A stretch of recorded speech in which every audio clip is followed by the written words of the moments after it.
Hello students, in today's lecture number 3 on semiconductor electronics, materials, devices and simple circuits for class 12, we shall have discussion on first type of semiconductors. Then we shall discuss individually the intrinsic and extrinsic semiconductors. So first we discuss types of semiconductor. Semiconductors, all of you know that at 0 Kelvin temperature all semiconductors will behave like an insulator.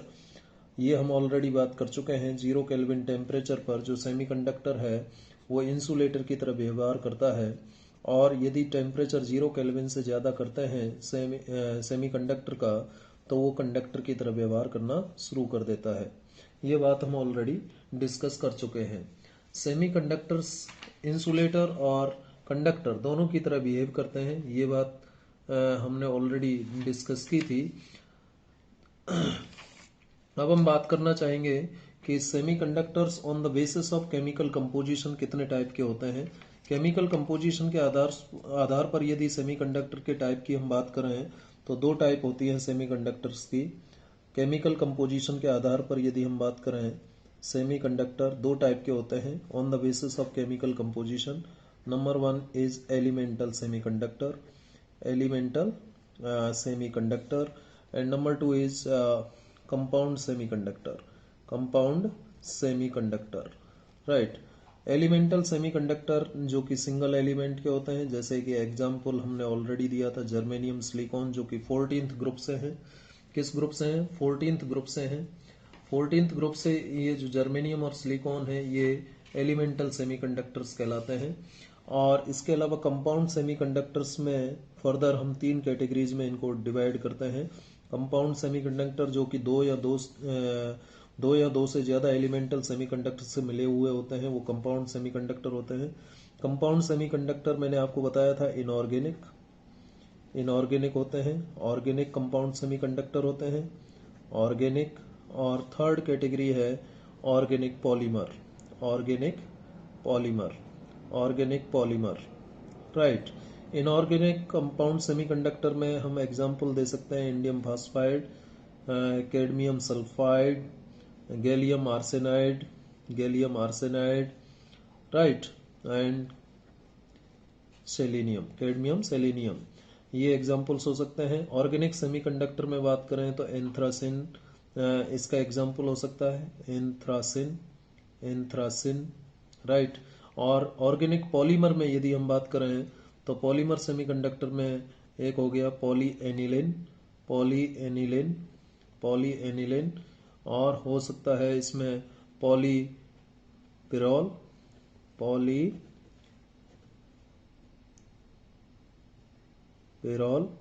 Right. ये organic polymers होते हैं. तो ये तीन type के compound semiconductor on the basis of chemical composition हम इनको इस तरीके से कैटेगराइज करते हैं. लेकिन यदि हम बात करें on the basis of the nature of source and nature of charge carriers, यदि हम nature of source on the basis of source क्या है और नेचर ऑफ चार्ज कैरियर्स क्या है, चार्ज कैरियर्स और सोर्स, चार्ज कैरियर का नेचर क्या है और सोर्स क्या है, उसके आधार पर भी हम सेमीकंडक्टर्स को दो कैटेगरीज में बांटते हैं. On the basis of source and nature of charge carriers we can classify the semiconductors into two categories. Number 1 intrinsic semiconductor and number 2 is extrinsic semiconductors. Number 1 is intrinsic semiconductor and number 2 is extrinsic semiconductor. Intrinsic semiconductors are also known as pure semiconductors. Intrinsic semiconductors को हम pure semiconductors भी कहते हैं, और जबकि extrinsic semiconductor को हम impure और doped semiconductor भी कहते हैं.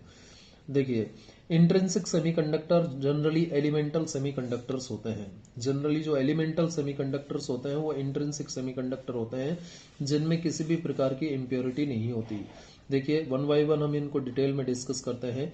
इंट्रिंसिक यानी प्योर सेमीकंडक्टर, ये जो सेमीकंडक्टर होते हैं इनमें चार्ज कैरियर्स होल और इलेक्ट्रॉन होते हैं, और इनको क्रिएट किया जाता है थर्मल एक्साइटेशन से. यानी जो सेमीकंडक्टर है उसको गर्म करके, जो भी सेमीकंडक्टिंग मटेरियल है उसके थर्मल एक्साइटेशन से, यानी उसको हीट करके गर्म करके ये जो चार्ज कैरियर्स हैं इलेक्ट्रॉन और होल्स अब यहाँ पर एक होल जो है, ये नया वर्ड आपको दिखाई दे रहा होगा इलेक्ट्रॉनिक्स में। इलेक्ट्रॉन जिस जगह को छोड़ देगा, जैसे ये इलेक्ट्रॉन है, जब ये इलेक्ट्रॉन अपनी जगह छोड़ देगा तो इस इलेक्ट्रॉन की जगह इस तरीके से एक वैकेंसी आ जाएगी। ये वैकेंसी जो कि ये वैकेंसी आएगी, ये जो वैकेंसी है, ये वैकेंसी कहलाती है होल। ये वैकेंसी क्या कहलाती है? होल। जब इलेक्ट्रॉन अपनी जगह छोड़ता है तो उस जगह जो इलेक्ट्रॉन के लिए वैकेंसी यहाँ बची रहती है, जो कि पॉजिटिव चार्ज अपीयर होता है, इसे हम होल कहते हैं। ठीक है, ये होल कहलाता है। तो इसमें जो चार्ज कैरियर्स होते हैं, करंट कैरियर्स जो होते हैं, जो करंट जिनकी वजह से करंट फ्लो होता है, उन्हें हम चार्ज कैरियर्स कहते हैं। तो सेमीकंडक्टर में चार्ज कैरियर्स होल्स और इलेक्ट्रॉन, कौन से सेमीकंडक्टर्स में? इंट्रिंसिक सेमीकंडक्टर्स में जो होल्स और इलेक्ट्रॉन्स क्रिएट किए जाते हैं वो थर्मल एक्साइटेशन से क्रिएट किए जाते हैं across the forbidden energy gap. Forbidden energy gap आप जानते ही हैं।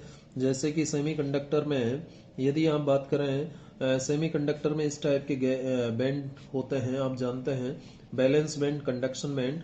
अब बैलेंस बैंड में जो इलेक्ट्रॉन्स हैं, बैलेंस इलेक्ट्रॉन, जब उनको एनर्जी मिलेगी तो थर्मल एक्साइटेशन के कारण ये इलेक्ट्रॉन्स कहाँ चले जाएंगे? कंडक्शन बैंड में चले जाएंगे। और जैसे जैसे आप इनको हीट अप करेंगे, जैसे जैसे टेम्परेचर प्रोवाइड करेंगे, टेम्परेचर इंक्रीज करेंगे, देखिए जब 0 केल्विन टेम्परेचर है तो कोई भी इलेक्ट्रॉन बैलेंस बैंड से कंडक्शन बैंड में नहीं पहुंचता है। कंडक्शन बैंड पूरी तरह खाली होता है, बैलेंस बैंड पूरी तरह फुल होता है, भरा हुआ रहता है। तो उस केस में ये इंसुलेटर होगा। लेकिन जैसे ही आप इसको हीट करेंगे, इसको सेमीकंडक्टर को, तो बैलेंस बैंड से इलेक्ट्रॉन कहाँ जाने लगेंगे? कंडक्शन बैंड में जाने लगेंगे, क्योंकि उनको रिक्वायर्ड एक्साइटेशन एनर्जी मिलेगी। थर्मल एक्साइटेशन के जरिए जो इलेक्ट्रॉन्स हैं वो बैलेंस बैंड से कहाँ जाएंगे? कंडक्शन बैंड में जाएंगे। ठीक है, और इस वजह से कंडक्शन बैंड में फ्री इलेक्ट्रॉन्स का नंबर बढ़ता चला जाएगा और जो कंडक्टिविटी है वो इंक्रीज होती चली जाएगी। तो वे सेमीकंडक्टर जिनमें चार्ज कैरियर्स को क्रिएट किया जाता है किसके जरिए?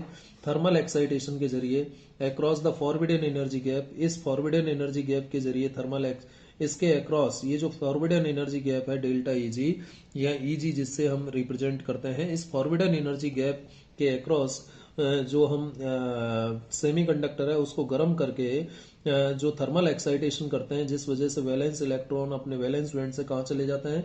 कंडक्शन बैंड में चले जाते हैं, क्योंकि उनको एनर्जी मिलती है, हीट एनर्जी। थर्मल एक्साइटेशन के जरिए यहाँ से कंडक्शन बैंड में चले गए और किस में हेल्प करते हैं? करंट कंडक्शन में हेल्प करते हैं। तो यहाँ पर जब बैलेंस बैंड से इलेक्ट्रॉन कंडक्शन बैंड में चला जाएगा, तो जिस जगह से बैलेंस बैंड से इलेक्ट्रॉन कंडक्शन बैंड में जा रहा है, तो बैलेंस बैंड में जिस जगह से इलेक्ट्रॉन हटा है उस जगह पर वैकेंसी क्रिएट हो जाएगी, जिसे हम होल कहते हैं। तो ऐसे सेमीकंडक्टर जिसमें होल और इलेक्ट्रॉन जो चार्ज कैरियर्स हैं, इन दोनों को चार्ज कैरियर्स कहा जाता है। तो इन चार्ज कैरियर्स को जिसमें हम थर्मल एक्साइटेशन के जरिए प्रोड्यूस करते हैं, क्रिएट करते हैं, ऐसे सेमीकंडक्टर्स को इंट्रिंसिक और प्योर सेमीकंडक्टर कहते हैं। अब जो इंट्रिंसिक सेमीकंडक्टर्स होते हैं, वेल नोन इंट्रिंसिक सेमीकंडक्टर हैं जर्मेनियम और सिलिकॉन, जिनको आप एलिमेंटल सेमीकंडक्टर भी कहते हैं। ये 14th ग्रुप से होते हैं, ये भी आप ध्यान रखिएगा। और ये टेट्रावैलेंट वैलेंसी होती है इनकी, टेट्रावैलेंट वैलेंसी होती है किसकी? जर्मेनियम और सिलिकॉन की। टेट्रावैलेंट वैलेंसी होती है जर्मेनियम और सिलिकॉन की, ये बात भी आप ध्यान रखिएगा। यदि आप देखें जर्मेनियम के केस में, जर्मेनियम का 32 है, तो इसके लिए इलेक्ट्रॉनिक कॉन्फ़िगरेशन लिखें 1s2 2s2 2p6 3s2 3p6 3d10 10 6 16 2 18 24 26 28 और यहाँ आ जाएगा आपका 4s2 और 4p2, ये हो जाएगा। ठीक है, तो यहाँ पर वैलेंस इलेक्ट्रॉन कितने? 4 हैं। वैलेंस इलेक्ट्रॉन कितने? 4 हैं। 2 और 2 4, 6 10, 2 12, 6 18, 10 28 और 4 32। ठीक है, तो 4 वैलेंस इलेक्ट्रॉन हैं। तो इनकी वैलेंसी क्या है? ये टेट्रावैलेंट होते हैं, वैलेंसी 4 आ गई। ऐसे ही सिलिकॉन के केस में यदि आप बात करें, सिलिकॉन के केस में यदि आप बात करोगे, सिलिकॉन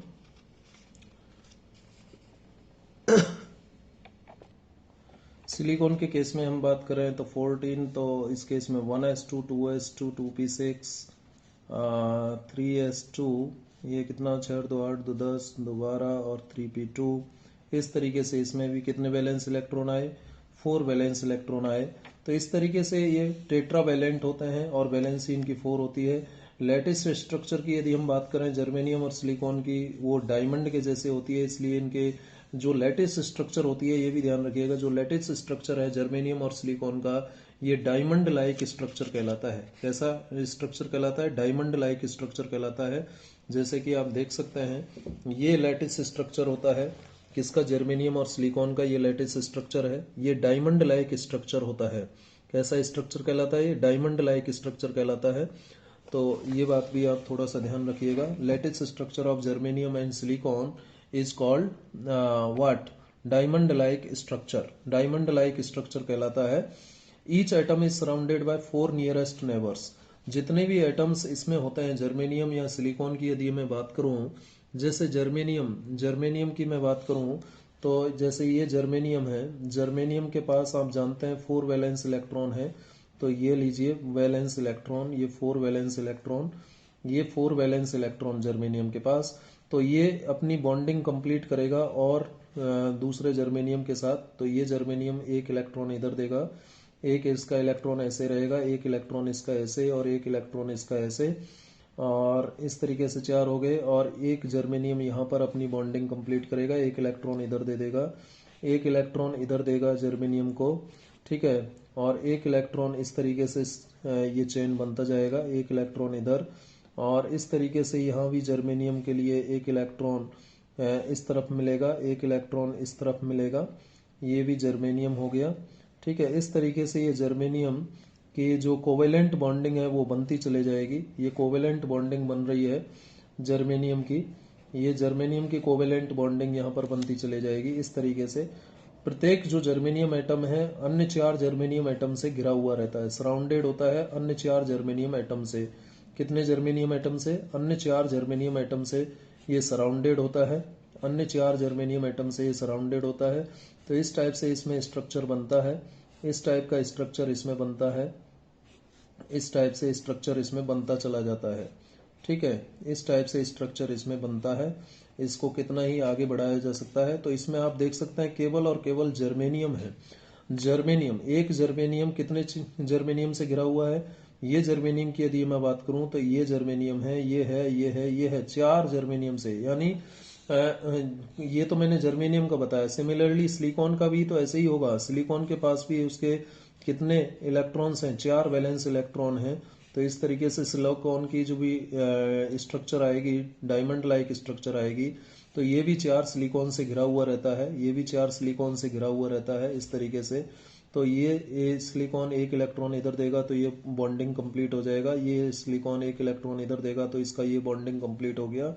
और इस तरीके से ये शेयरिंग ऑफ इलेक्ट्रॉन के जरिए अपनी बॉन्डिंग कंप्लीट करते हैं। इस तरीके से ये शेयरिंग के जरिए अपनी बॉन्डिंग कंप्लीट करते हैं। ये सिलिकॉन है, इस तरीके से ये बॉन्डिंग कंप्लीट हो जाएगी। ये बॉन्डिंग इस तरीके से कंप्लीट यहाँ पर हो जाएगी सिलिकॉन की, ठीक है। ये सिलिकॉन अपनी बॉन्डिंग कंप्लीट कर रहा है इस तरीके से, इस तरीके से यहाँ पर सिलिकॉन बॉन्डिंग कंप्लीट कर रहा है, इस तरीके से यहाँ पर बॉन्डिंग कंप्लीट हुई सिलिकॉन की, ठीक है। इस तरीके से बॉन्डिंग यहाँ पर कंप्लीट हो रही है सिलिकॉन की, इस तरीके से यहाँ पर कंप्लीट हुई बॉन्डिंग सिलिकॉन की, ठीक है। ये बॉन्डिंग सिलिकॉन की है, सिलिकॉन। तो इस तरीके से देखिए सेम स्ट्रक्चर इसका आ रहा है सिलिकॉन का। तो सिलिकॉन भी 4 सिलिकॉन से घिरा हुआ है, 1 2 3 सॉरी 1 2 3 4 सिलिकॉन से घिरा हुआ है ये सिलिकॉन एटम भी। वैसे ही जर्मेनियम भी 4 नियरेस्ट जर्मेनियम एटम से घिरा हुआ है। तो each atom is surrounded by 4 nearest neighbours, 4 nearest neighbour से घिरा हुआ है। ये जो सेमीकंडक्टर्स हैं ये इंट्रिंसिक सेमीकंडक्टर्स हैं, इनमें किसी भी प्रकार की इम्प्योरिटी नहीं है, इनमें किसी भी प्रकार की इम्प्योरिटी नहीं है। और ये जो बॉन्डिंग यहाँ पर बन रही है ये कोवेलेंट बॉन्डिंग है, क्योंकि एक इलेक्ट्रॉन इस जर्मेनियम ने शेयर किया तो एक इलेक्ट्रॉन इस जर्मेनियम ने शेयर किया। शेयरिंग ऑफ इलेक्ट्रॉन के जरिए बॉन्डिंग बन रही है जिसे हम कोवेलेंट बॉन्डिंग कहते हैं। क्या कहते हैं? कोवेलेंट बॉन्डिंग कहते हैं। इसी में यदि हम आगे बात करें, इसी में हम यदि आगे बात करें, हम जानते हैं कि जो जर्मेनियम है, सिलिकॉन है, जर्मेनियम और सिलिकॉन की यदि मैं बात करूं, we know that silicon and germanium have 4 valence electron. अभी मैंने बात की थी आपसे, जर्मेनियम और सिलिकॉन के पास कितने वैलेंस इलेक्ट्रॉन है? 4 वैलेंस इलेक्ट्रॉन है। जर्मेनियम के पास भी 4 वैलेंस इलेक्ट्रॉन है, सिलिकॉन के पास भी 4 वैलेंस इलेक्ट्रॉन है। और जर्मेनियम और सिलिकॉन के पास जब 4 वैलेंस इलेक्ट्रॉन है तो इनकी जो क्रिस्टलाइन स्ट्रक्चर है, किसकी, जर्मेनियम और सिलिकॉन की, सिलिकॉन और germanium atom tend to share one of its 4 valence electron with each of its 4 nearest neighbor atom and also takes share of 1 electron from each such neighbor. These shared electron pair form a covalent bond or simply a valence bond. The two shared electron can be assumed to shuttle back and forth between associated atom holding them together strongly. यही बात मैंने आपको यहाँ पर बताई थी कि germanium है, जर्मेनियम क्या करेगा, एक ये जो जर्मेनियम है इसने, इस जर्मेनियम ने, ये जो जर्मेनियम आपको यहाँ पर दिखाई दे रहा है, इस जर्मेनियम ने क्या किया, इस वाले जर्मेनियम ने एक इलेक्ट्रॉन इधर दिया, इसके पास 4 वैलेंस इलेक्ट्रॉन है। कितने वैलेंस इलेक्ट्रॉन है, 4 वैलेंस इलेक्ट्रॉन है। और 4 वैलेंस इलेक्ट्रॉन में से 4 जो वैलेंस इलेक्ट्रॉन है, 4 वैलेंस इलेक्ट्रॉन में से एक वैलेंस इलेक्ट्रॉन इधर दिया, एक वैलेंस इलेक्ट्रॉन इधर दिया इसने, एक वैलेंस इलेक्ट्रॉन इधर दिया और एक वैलेंस इलेक्ट्रॉन इधर दिया, ये 4। और इस जर्मेनियम ने एक वैलेंस इलेक्ट्रॉन इधर शेयर किया, इस जर्मेनियम ने इधर शेयर किया, इस जर्मेनियम ने इधर शेयर किया, इस जर्मेनियम ने इधर शेयर किया। तो इस तरीके से शेयरिंग ऑफ इलेक्ट्रॉन हो रहा है किन्हीं भी दो जर्मेनियम के बीच में। एक जर्मेनियम अन्य 4 जर्मेनियम से इलेक्ट्रॉन्स की साझेदारी कर रहा है, शेयरिंग कर रहा है। तो ये जो बॉन्डिंग यहाँ पर बन रही है कोवेलेंट बॉन्डिंग है और इसे हम back and fourth subtle structure कहते हैं। The two shared electron can be assumed to shuttle back and forth between associated atoms, holding them together strongly. तो ये जो दो एटम्स हैं इनके बीच में ये जो दो इलेक्ट्रॉन है ये subtle back and fourth structure को बताते हैं, यानी इस बॉन्डिंग को क्या बना रहे हैं, स्ट्रॉन्ग बना रहे हैं ये दोनों इलेक्ट्रॉन शेयरिंग। तो यहाँ पर कुल मिला के बात यह है कि कोवेलेंट बॉन्डिंग यहाँ पर बन रही है। इसके अलावा यदि हम देखें एट वेरी लो टेम्परेचर यानी 0 केल्विन टेम्परेचर के आसपास, जब इनका टेम्परेचर 0 केल्विन होता है, जब इनका टेम्परेचर 0 केल्विन होता है तो इस केस में 0 केल्विन टेम्परेचर पर क्या होगा, no covalent bonds are broken, all bonds are intact, therefore no free electron is available in the crystal for conduction of current, that is germanium silicon behave as insulator at 0 Kelvin temperature. जब इनका temperature 0 kelvin है, definitely इसका जो temperature है वो, ये जो दो स्ट्रक्चर मैंने बनाई है ये 0 केल्विन टेम्परेचर पर है। ये दोनों ही स्ट्रक्चर 0 केल्विन टेम्परेचर पर मैंने बनाई है जर्मेनियम और सिलिकॉन के लिए। तो आप यहाँ पर देख सकते हैं कि कोई भी जो कोवेलेंट बॉन्ड है वो इनकम्प्लीट नहीं है, कोई भी बॉन्ड यहाँ पर ब्रेक नहीं हो रहा है। तो लो टेम्परेचर पर कोई भी बॉन्ड जो है ब्रेक नहीं होता है, और जब तक बॉन्ड ब्रेक नहीं होगा तब तक कोई फ्री इलेक्ट्रॉन नहीं मिलेगा, और जब तक फ्री इलेक्ट्रॉन नहीं मिलेंगे तब तक करंट कंडक्ट नहीं होगा, तब तक करंट फ्लो नहीं होगा। ठीक है, तो 0 केल्विन टेम्परेचर यानी वेरी लो टेम्परेचर पर no covalent bonds are broken, all bonds are intact, मजबूती से बंधे हुए हैं सभी bond. Therefore no free electron is available in the crystal, तो क्रिस्टल के अंदर कोई भी फ्री इलेक्ट्रॉन अवेलेबल नहीं होगा for the conduction of current, that is germanium and silicon behave as insulator at 0 kelvin temperature. उसके बाद में जब हम टेम्परेचर को इंक्रीज करते हैं, as we increase the temperature more thermal energy becomes available to these electrons. तो देखिए यहाँ पर जब हम इस टेम्परेचर को बढ़ाते हैं, जब हम टेम्परेचर को बढ़ाएंगे तो क्या होगा, इन इलेक्ट्रॉन्स को थर्मल एनर्जी मिलेगी, और जब इन इलेक्ट्रॉन्स को ज्यादा से ज्यादा थर्मल एनर्जी मिलेगी, जितना ज्यादा आप टेम्परेचर बढ़ाओगे उतनी ही ज्यादा थर्मल एनर्जी यहाँ पर मिलेगी। और उससे क्या होगा, ये जो इलेक्ट्रॉन्स हैं ये बॉन्ड को ब्रेक करेंगे क्योंकि इनको एनर्जी मिलेगी। तो कुछ इलेक्ट्रॉन्स इन कोवेलेंट बॉन्डिंग को छोड़ करके दूर चले जाएंगे।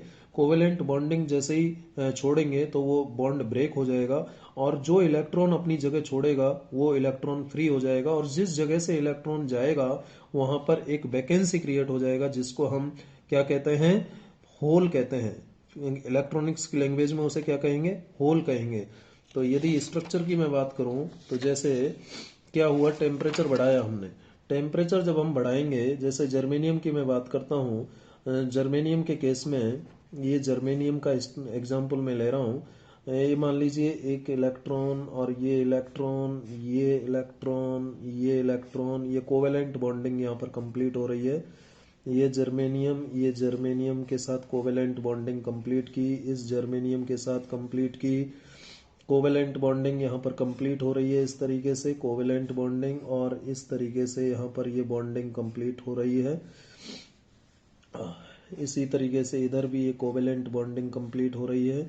और यहाँ पर देखें तो ये एक और जर्मेनियम है, ये इलेक्ट्रॉन एक इधर देगा एक इधर देगा, ये जर्मेनियम है, एक इलेक्ट्रॉन इधर देगा, एक इलेक्ट्रॉन ये जर्मेनियम देगा, एक इलेक्ट्रॉन ये जर्मेनियम देगा, इस तरीके से एक इलेक्ट्रॉन जर्मेनियम देगा, और ये स्ट्रक्चर इस तरीके से बनता चला जाएगा। अभी मैंने आपको यही बताया था, अभी यही स्ट्रक्चर मैंने बताया। अब हम क्या कर रहे हैं यहाँ पर, नया क्या कर रहे हैं, जो नया हम कर रहे हैं यहाँ पर वो क्या कर रहे हैं, टेम्परेचर बढ़ा रहे हैं।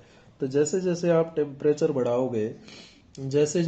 टेम्परेचर बढ़ाओगे तो ये बॉन्डिंग जो है ब्रेक हो जाएंगी, और बॉन्डिंग ब्रेक होने से कुछ इलेक्ट्रॉन्स जो है अपनी जगह छोड़ेंगे। तो मान लेता हूं कि एक इलेक्ट्रॉन ने अपनी जगह छोड़ी, ये मान लीजिए ये इलेक्ट्रॉन है, कोई भी इलेक्ट्रॉन कंसीडर कर सकते हैं, ये इलेक्ट्रॉन अपनी जगह छोड़ा, और ये इलेक्ट्रॉन अपनी जगह छोड़ करके जब आपने टेम्परेचर को इंक्रीज किया, 0 केल्विन से ज्यादा टेम्परेचर किया, जब आपने टेम्परेचर कितना किया, 0 केल्विन से ज्यादा किया, जैसे ही 0 केल्विन से ज्यादा टेम्परेचर आपने किया तो थर्मल एक्साइटेशन के जरिए जैसे ही आपने टेम्परेचर कितना किया, 0 केल्विन से ज्यादा किया, 0 केल्विन से ज्यादा टेम्परेचर करते ही यहाँ पर थर्मल एक्साइटेशन के कारण इलेक्ट्रॉन्स वाइब्रेट होंगे, ये बॉन्ड जो है ब्रेक होंगे, और कोई ना कोई इलेक्ट्रॉन अपनी जगह छोड़ेगा। मान लेता हूं कि ये इलेक्ट्रॉन जगह छोड़ करके फ्री हो गया और इधर चला गया, और जिस जगह को इलेक्ट्रॉन ने छोड़ा वहां पर एक वैकेंसी क्रिएट हो गया, वहां पर क्या हो गया, एक वैकेंसी क्रिएट हो गया, और ये वैकेंसी जो यहाँ पर क्रिएट हुई है इसको हमने नाम दिया होल। क्या नाम दिया, होल, HOLE, होल। ठीक है, और ये जो इलेक्ट्रॉन है, ये इलेक्ट्रॉन कैसा कहलाएगा, ये इलेक्ट्रॉन कहलाएगा थर्मली जेनरेटेड, क्योंकि टेम्परेचर बढ़ाने से मिला है, ये थर्मली जेनरेटेड फ्री इलेक्ट्रॉन कहलाएगा ये। तो इस तरीके से जितना ज्यादा आप टेम्परेचर बढ़ाओगे उतने ही ज्यादा फ्री इलेक्ट्रॉन्स हमें मिलते चले जाएंगे यहाँ पर, मिलते चले जाएंगे, और जितने ज्यादा फ्री इलेक्ट्रॉन्स हमें यहाँ पर मिलेंगे, कंडक्टिविटी उतनी ही इंक्रीज होती चली जाएगी, कंडक्टिविटी उतनी ही बढ़ती चली जाएगी। तो यही बात मैंने यहाँ पर लिखी हुई है। As the temperature increases, more thermal energy becomes available to these electrons. Some of these electrons may break away, becoming free electrons contributing to the conduction. The thermal energy effectively ionizes only a few atoms in the crystalline lattice and creates a vacancy in the bond. The neighborhood from with which the free electron with charge minus q has come out leaves a vacancy with an effective charge plus q. This vacancy with the effective positive electronic charge is called hole. Hole क्या होता है, vacancy को whole कहते हैं, जिसका effective positive charge होता है। Effective electronic charge कैसा होता है, पॉजिटिव चार्ज का होता है, और ये जो होल है ये अपेरेंट फ्री पार्टिकल की तरह बिहेव करता है, जिसका चार्ज पॉजिटिव होता है, अपेरेंट फ्री पार्टिकल की तरह बिहेव करता है, कौन, होल। अब जितने देखिए यहाँ पर जितना ज्यादा आप टेम्परेचर बढ़ाओगे उतने ही इलेक्ट्रॉन्स फ्री होंगे। यदि एक फ्री इलेक्ट्रॉन मिल रहा है तो एक होल यहाँ पर क्रिएट हो गया, 2 इलेक्ट्रॉन फ्री होंगे तो 2 होल क्रिएट हो जाएंगे, 3 इलेक्ट्रॉन फ्री होंगे तो 3 होल यहाँ पर क्रिएट हो जाएंगे। यानी जितना नंबर ऑफ इलेक्ट्रॉन्स यहाँ पर आपको मिल रहे हैं, उतने की उतने होल क्रिएट हो जाएंगे। ये number of electron number of hole के बराबर होगा, जो कि दोनों बराबर होंगे इंट्रिंसिक नंबर के। तो ये इक्वेशन भी आप यहाँ पर ध्यान रखिएगा, ये इंट्रिंसिक नंबर है Ni, इंट्रिंसिक कैरियर कंसेंट्रेशन है, ठीक है। और सेमीकंडक्टर के पास ये यूनिक प्रॉपर्टी होती है, जिसमें सेमीकंडक्टर के पास कौन सी यूनिक प्रॉपर्टी है, जिसमें होल भी मूव करता हुआ अपीयर हो रहा है। क्या होगा, जैसे जैसे आप टेम्परेचर बढ़ाओगे तो कोई इलेक्ट्रॉन यहाँ से जगह छोड़ेगा, वो इस जगह जा सकता है, तो यहाँ पर होल क्रिएट हो जाएगा, तो होल यहाँ के बजाय यहाँ आ जाएगा। इस तरीके से होल इसमें मूव करता हुआ हमें लग रहा है। तो जैसे जैसे आप टेम्परेचर बढ़ाओगे वैसे वैसे आपको electrons, thermally generated free electrons मिलते चले जाएंगे, जितने ज़्यादा फ्री इलेक्ट्रॉन्स आपको मिलेंगे कंडक्टिविटी उतनी ही ज़्यादा हो जाएगी। लेकिन अगेन यहाँ पर प्रॉब्लम क्या है कि सभी सेमीकंडक्टर्स का अपना अपना टेम्परेचर लिमिटेशन होता है। एक पर्टिकुलर वैल्यू ऑफ टेम्परेचर से ज़्यादा टेम्परेचर हम उस सेमीकंडक्टर का नहीं कर सकते।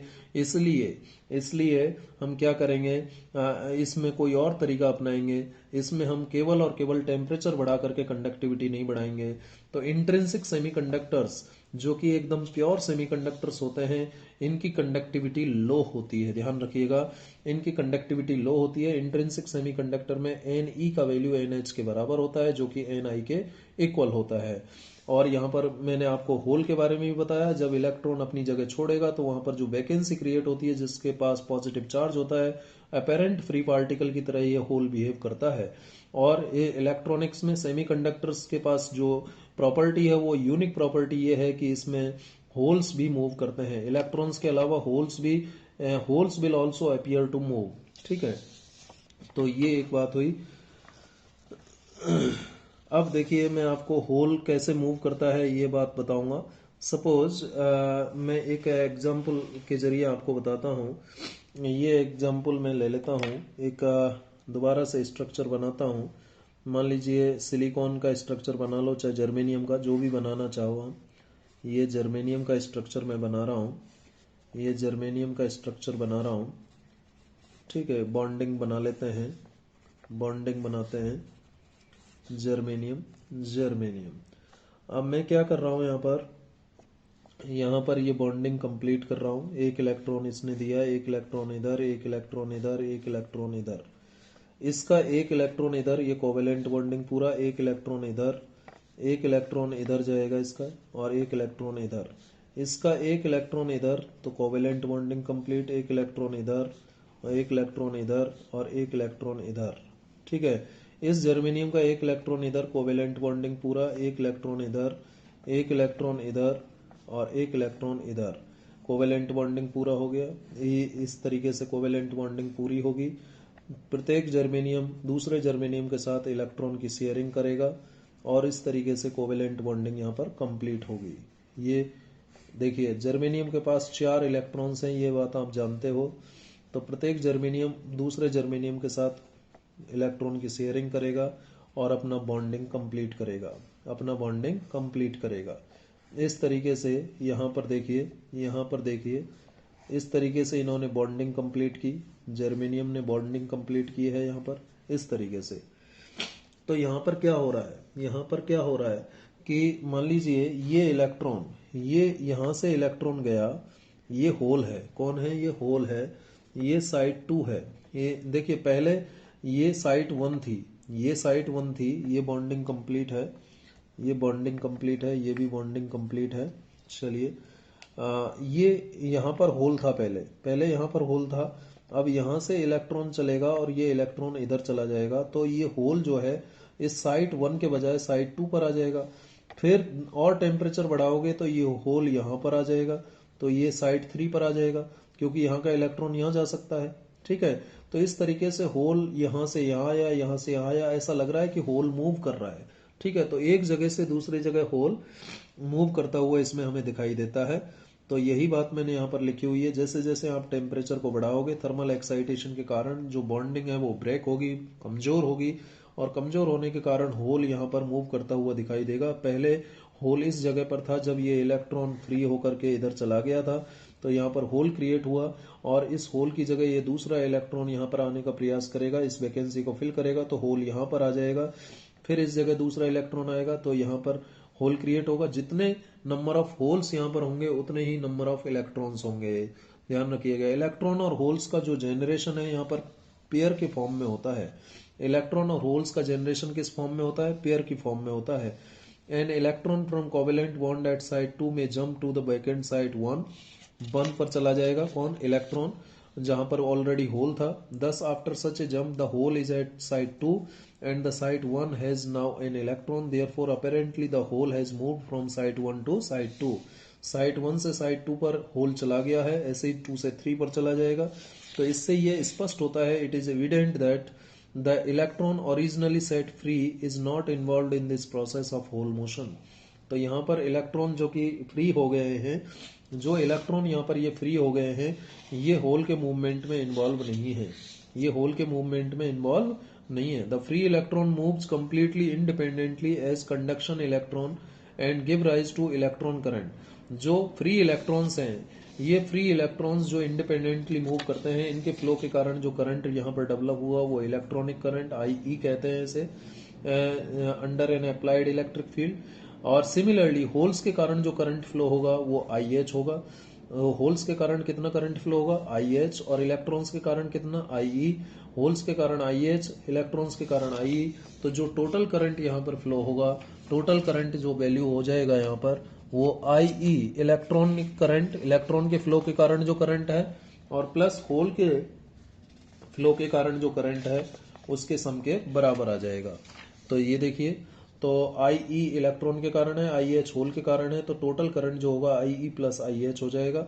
यहाँ से ये देखा जा सकता है कि जो प्रोसेस है जनरेशन का, किसका, इलेक्ट्रॉन्स के जनरेशन का और होल्स का, वो कैसा होता है, पेयर जनरेशन होता है। यानी जितने इलेक्ट्रॉन्स जनरेट होंगे उतने के उतने होल्स जनरेट हो जाते हैं। यानी यहाँ पर इलेक्ट्रॉन और होल्स का पेयर प्रोडक्शन हो रहा है। A simultaneous process of recombination occurs in which the electron recombine with the hole।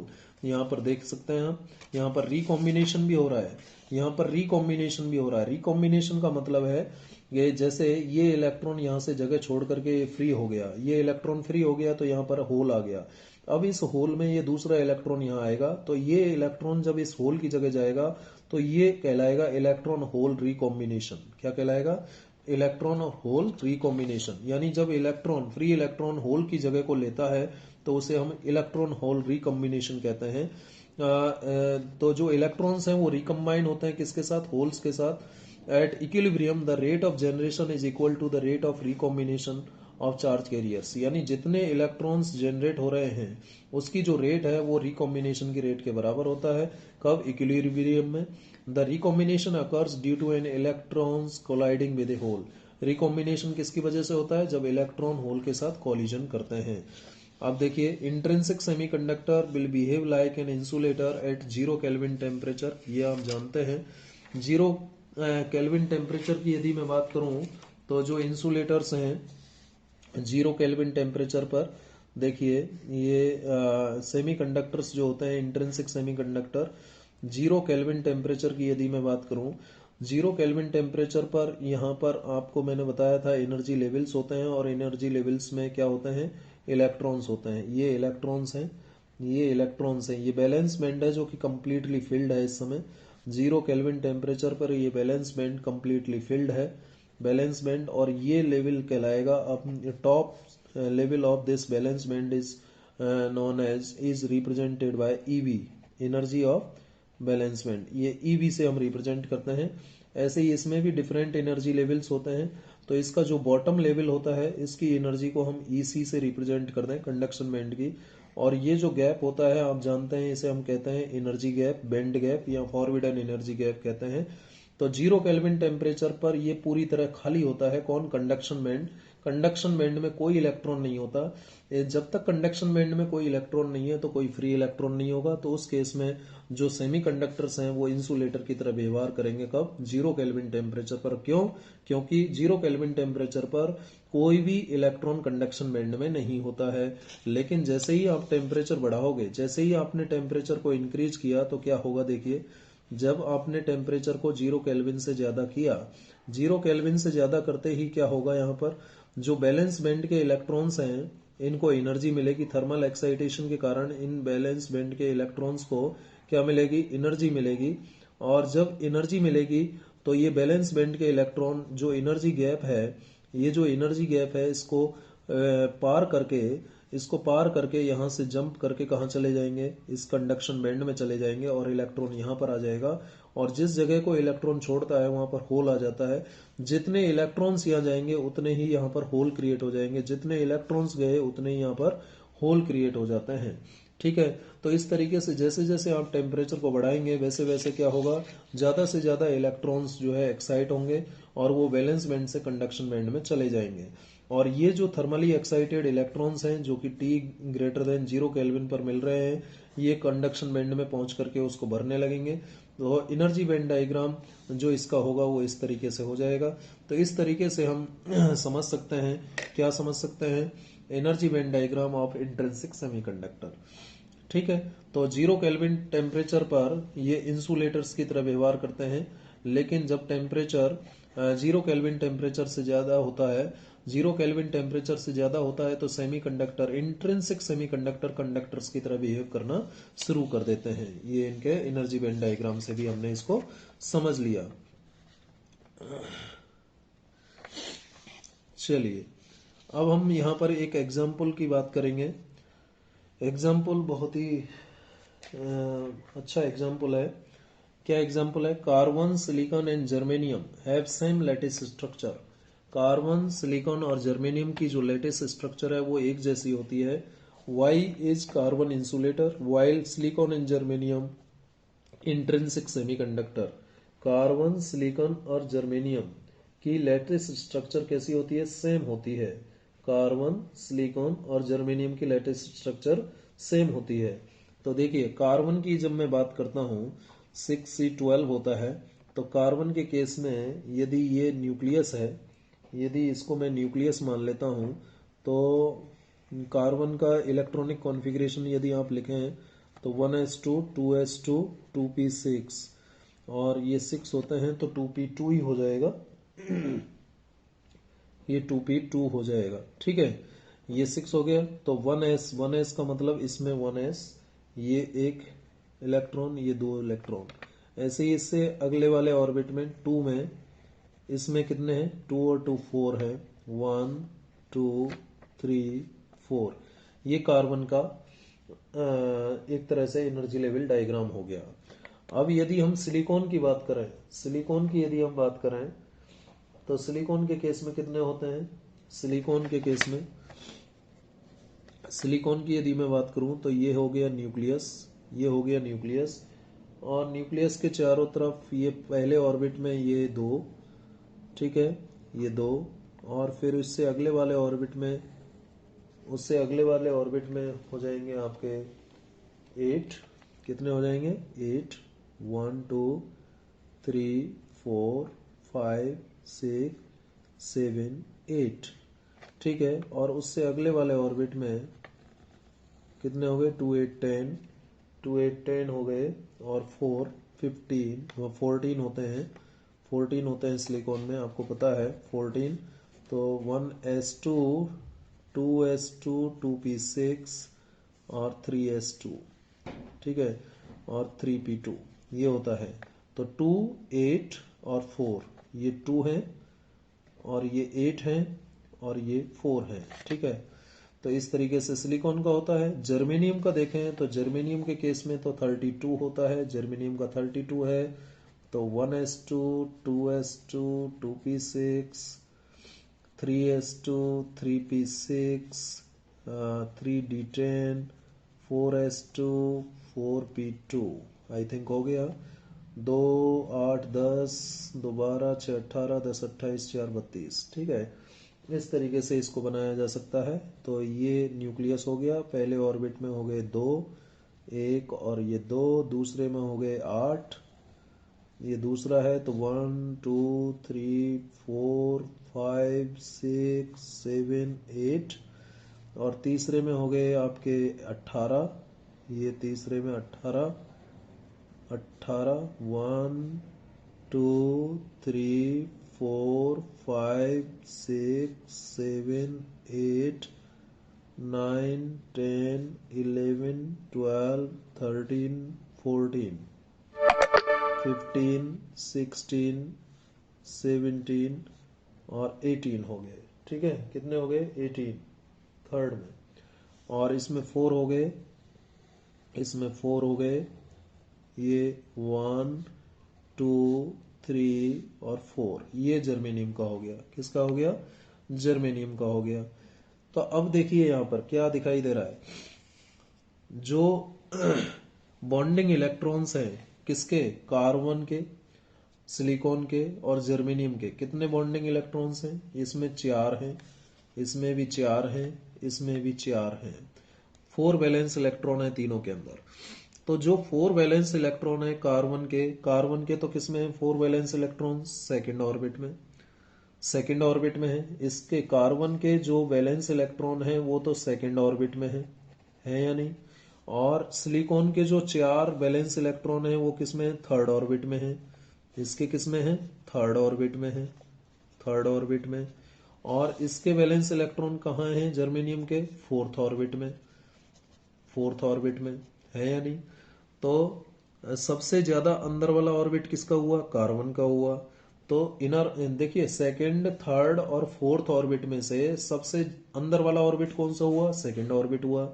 तो जो सबसे ज्यादा अंदर वाला ऑर्बिट होता है उससे इलेक्ट्रॉन्स को बाहर निकालने में ज्यादा एनर्जी चाहिए। उससे इलेक्ट्रॉन्स को यदि हम बाहर निकालना चाहते हैं तो ज्यादा एनर्जी चाहिए। जो आयोनाइजेशन एनर्जी यहाँ पर चाहिए कार्बन के केस में वो ज्यादा चाहिए, ठीक है। और जर्मेनियम के केस में सबसे कम चाहिए क्योंकि ये तो बाहर वाला है। और सिलिकॉन में उससे कम चाहिए और सिलिकॉन में उससे ज्यादा चाहिए और कार्बन में सबसे ज्यादा एनर्जी चाहिए इलेक्ट्रॉन्स को बाहर निकालने के लिए। इसलिए कार्बन इंसुलेटर की तरह बिहेव करता है, सिलिकॉन और जर्मेनियम इंट्रिंसिक सेमीकंडक्टर की तरह बिहेव करते हैं। तो समझ में आया होगा।